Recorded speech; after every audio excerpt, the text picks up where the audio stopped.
Good morning, adventurers. I'm Kelly, aka K2, and this is my channel, K2 Garden Adventure. It's dedicated to me building my dream gardens and farm here on the beautiful central coast of California, Zone 9B. So today I'm going to be working over here on the side of the house in the raised bed garden. So let me flip you around and show you what we're up to. All right, so this has mostly been a huge success, my raised garden vegetable adventure. We've got peppers that are growing. We've got pumpkins, a couple of pumpkins. The cherry tomatoes have been producing tons and tons. The strawberries have been producing lots. My petunia tower needs a little bit of help, but I'm going to prune it all back and put it back together with the built-in drip today. The cucumbers have been doing all right. A few of them got really hit hard with a powdery mildew type fungus or something, but you can see the damage early on. But they've tended to recover and got some beautiful cucumbers. This one is called a diva cucumber. That one looks great. I think that might get eaten tonight. The corn, I don't know. There is corn growing. I've got corn growing in here. Somebody said I needed more water, but then somebody said maybe some less water. I don't know. Gotten a few cucumbers off. This one's called Martini. It's also made a couple of doubles like that. The tomatoes are making tomatoes. They do not look pretty, but I've been getting tomatoes, and obviously I'll do some harvesting today as well. And the melons, well, I had a watermelon that was growing in here, but it seems to have disappeared. So I'm not sure if a bird got that or something. These poor, the Armenian cucumbers, which I was really excited about because these are like my dad's favorite. They got hit the worst with the fungus. You know, I put some fungicide on there, and I don't know. There's some flowers, so maybe I'll still get some. But that was disappointing. Also can maybe do a little bit better job on those trellising them. But there's the other big pumpkin. Anyways, overall, really happy with how things turned out. There are a couple of cantaloupes in here. So, you know, it's been a thing. But one thing I've been embarrassed about this whole time is that I never got these finished. Now, these beds over here, I was going to do cut flowers in. But since, you know, I had seeds, and then it was like, oh, it might be too late to start seeds. So I've just had way bigger projects that I've been working on, like, you know, the new rose garden expansion back there. But you'll have to look for that in a different video. So first thing, I just finished disassembling and reassembling this raised bed. Unfortunately, the workers that put them together for me put them together all wrong, and so for everyone I've had to take them apart.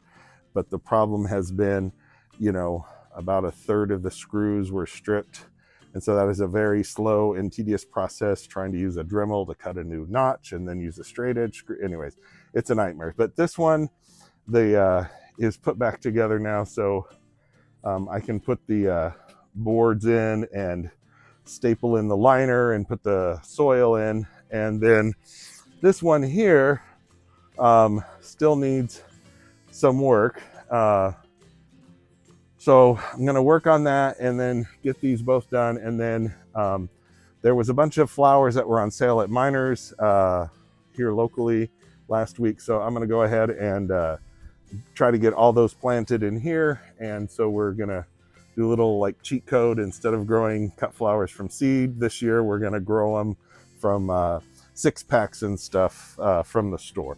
So that is the basic idea. We're going to work on these two things, get the cut flowers planted. We got to do some drip. My original plan was to run the drip overhead so it would water the fuchsias, and then as that would drip down below. So we'll see if we can't make that system work. Maybe have a couple of emitters in between the fuchsias. So we'll see if we can't get that to work. Alternatively, I could just do what I did over here and just run the drip tube up the bottom. But I did want to try this idea, and I do want the fuchsias to get on drip so I don't have to remember to water them all the time. And with my son heading back up to college here soon, I'm not going to have any help doing hand watering. So I have a limited amount of time to get everything onto drip. All right, so enough talking. Let me get started on this, and we'll show you what we're up to in a little bit. Okay, so let me show you what I was talking about with these here. Okay, so the first issue is these rails are facing the wrong way. There's actually 3 support bars that go across the middle. So these rails need to each be rotated 90 degrees so they can all 3 of the support bars get attached. And then the side strats actually are supposed to connect into those 2 holes that are facing upwards right now.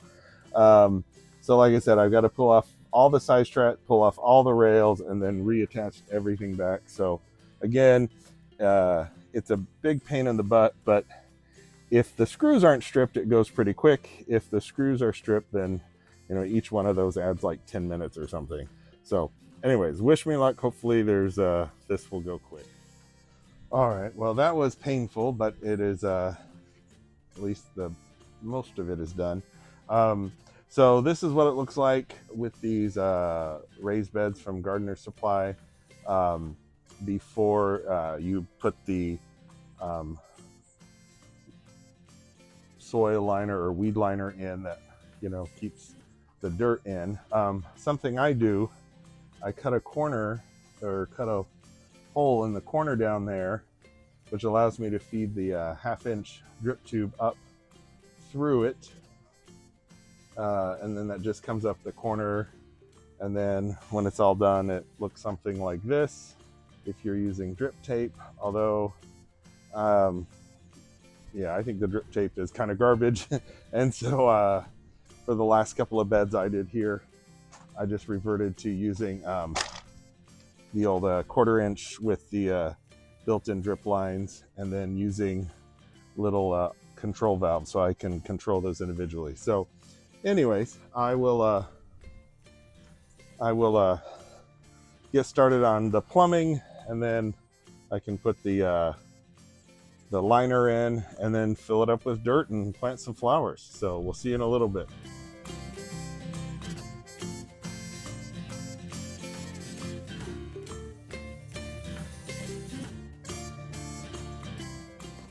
So we got the Echinacea and the Zinnias in.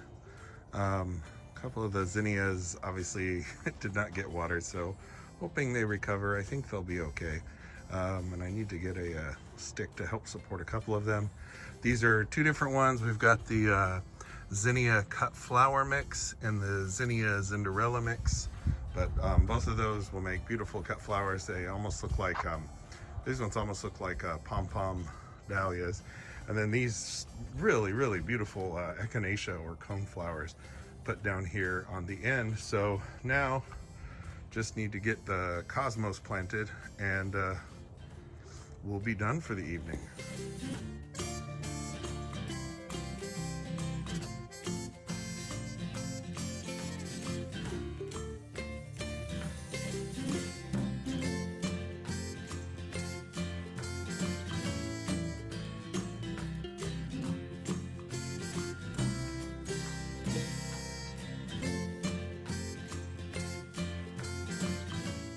And it's morning time, and here you can see the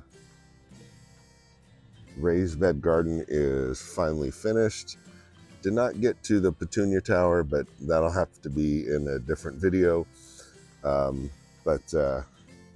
Yeah, fuchsia falls and the raised bed cut flower garden are all done, and wow, this turned out great.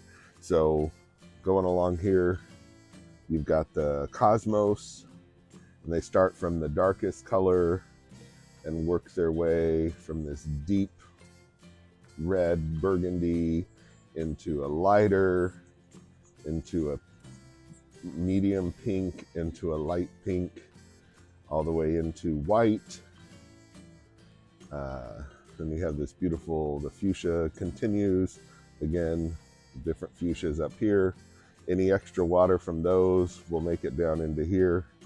I still need to finish the drip system here. The drip is run up into the box, but the turns out I didn't have any more of the shut-off valves, so I'll pick those up on the store at the store today, but that'll just take a couple of minutes.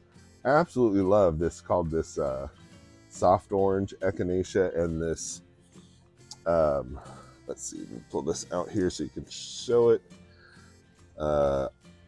Soft orange.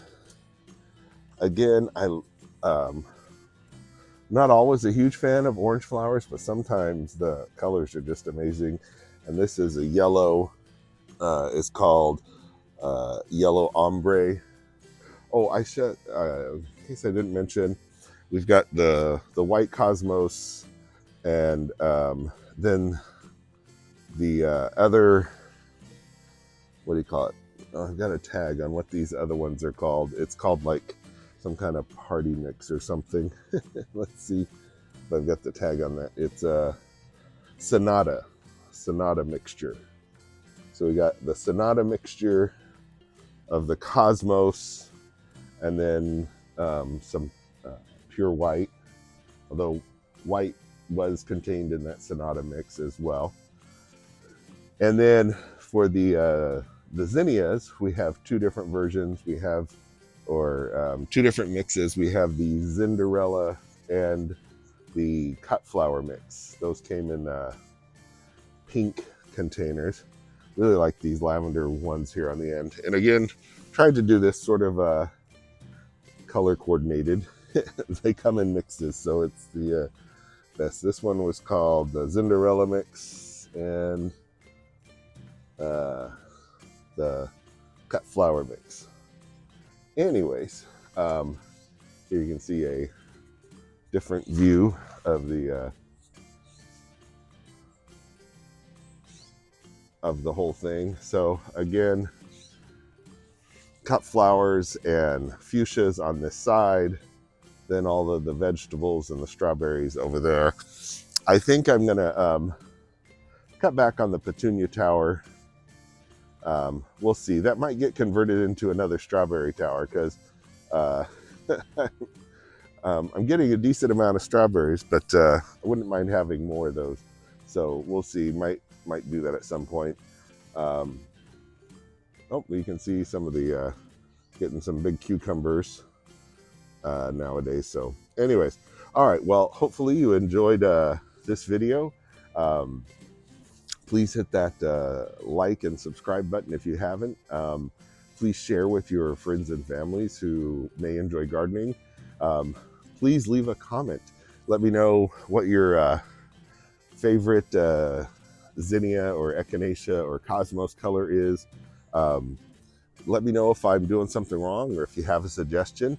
I do have a little bit of room for maybe one or two more flowers in here. If you do leave a comment, I will respond to it, because I'm able to get to all comments. And most importantly, you have yourself a wonderful day. Until the next video, happy gardening.